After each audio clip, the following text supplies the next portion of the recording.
सोचिए, एक देश का राष्ट्रपति अपने ही घर में, अपने ही बेडरूम में सो रहा है। बाहर उसकी पूरी फौज खड़ी है, एयर डिफेंस सिस्टम तैनात है, लेकिन अचानक सिर्फ 30 मिनट के अंदर दुनिया का सबसे ताकतवर देश वहां घुसता है, बत्तियां गुल करता है और राष्ट्रपति को उठाकर हजारों किलोमीटर दूर ले जाता है।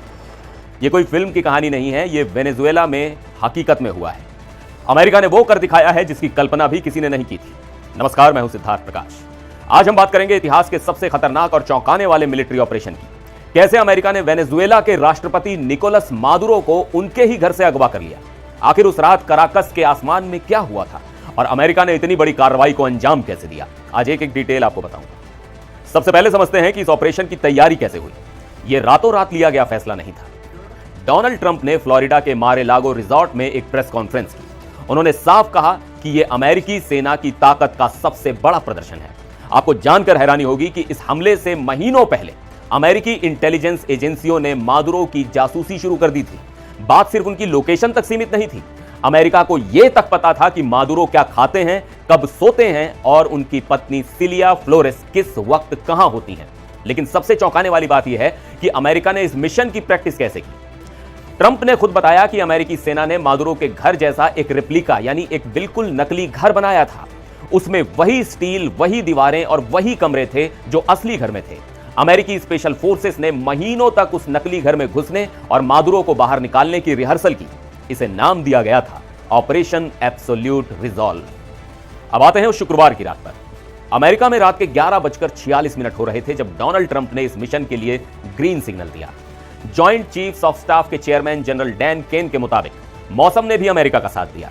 आसमान साफ होते ही पश्चिमी गोलार्ध के 20 अलग अलग एयरबेस से करीब 150 अमेरिकी विमानों ने उड़ान भरी।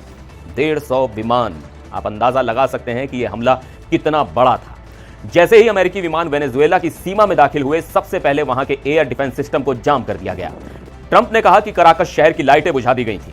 उन्होंने इसे अमेरिकी विशेषज्ञता कहा, यानी पूरा शहर अंधेरे में था और आसमान में अमेरिकी मौत मंडरा रही थी। शहर में कान फाड़ देने वाले धमाके शुरू हो गए। लोग दहशत में थे। यह कोई मामूली रेड नहीं थी, यह एक फुल स्केल मिलिट्री अटैक था जो जमीन और आसमान दोनों तरफ से हो रहा था। शनिवार की सुबह स्थानीय समय के मुताबिक 2:01 पर अमेरिकी हेलीकॉप्टर्स राष्ट्रपति मादुरो के कंपाउंड में उतरे। वहां क्या हुआ, क्या मादुरो के गार्ड्स ने गोली चलाई, क्या वहां कोई क्रॉस फायरिंग हुई, अमेरिका ने इस पर अभी कोई डिटेल नहीं दी है। लेकिन यह जरूर बताया गया है कि सब कुछ बहुत तेजी से हुआ। महज 30 मिनट, जी हां, 30 मिनट से भी कम समय में यह पूरी रेड खत्म हो गई। अमेरिकी सैनिक मादुरो और उनकी पत्नी को लेकर वहां से उड़ गए। सुबह 4:29 पर यानी रेड के सिर्फ 2.5 घंटे बाद मादुरो को एक अमेरिकी एयरक्राफ्ट कैरियर पर चढ़ा दिया गया और उन्हें सीधे न्यूयॉर्क के लिए रवाना कर दिया गया। डोनाल्ड ट्रंप ने बाद में एक फोटो शेयर की जिसमें वेनेजुएला के राष्ट्रपति एक ग्रे कलर के ट्रैक सूट में आंखों पर पट्टी बांधे हुए नजर आ रहे थे। न्यूयॉर्क के Stewart air national guard base पर जब वो विमान उतरा तो पूरी दुनिया को यकीन हो गया कि अमेरिका ने मादुरो को सच में उठा लिया है। अब सवाल यह है कि इस हमले की कीमत किसे चुकानी पड़ी। जाहिर है, वेनेजुएला की आम जनता को। वेनेजुएला सरकार का कहना है कि कराकस के अलावा मिरांडा और ला गुआरा जैसे इलाकों में भी बमबारी हुई। धमाके इतनी तेज थे कि एक महिला के घर की छत उड़ गई। वो अपनी बेटी को लेकर पड़ोसी के घर भागी। वो मंजर किसी डरावने सपने जैसा था। हालांकि ट्रंप का कहना है कि इस ऑपरेशन में कोई अमेरिकी सैनिक नहीं मारा गया, लेकिन न्यूयॉर्क टाइम्स की एक रिपोर्ट के मुताबिक इस हमले में कम से कम 40 लोग मारे गए हैं और ये वो लोग थे जिनका शायद राजनीति से कोई लेना देना नहीं था। 100 से ज्यादा लोग तो पहले ही उन हमलों में मारे जा चुके थे जो अमेरिका ने ड्रग रनिंग बोट्स पर किए थे। इस हमले के बाद सबसे बड़ा सवाल यह है कि अब वेनेजुएला का क्या होगा। डोनाल्ड ट्रंप ने साफ कर दिया है कि जब तक कोई नया नेता नहीं चुना जाता, अमेरिका ही देश को चलाएगा। उन्होंने यह भी धमकी दी है कि अगर जरूरत पड़ी तो अमेरिकी सेना जमीन पर उतरने से पीछे नहीं हटेगी। और हैरानी की बात यह है कि ट्रंप ने विपक्ष की नेता मारिया कोरिना मचादो के साथ काम करने से मना कर दिया है, जबकि मचादो ने अपना नोबेल शांति पुरस्कार ट्रंप को समर्पित किया था।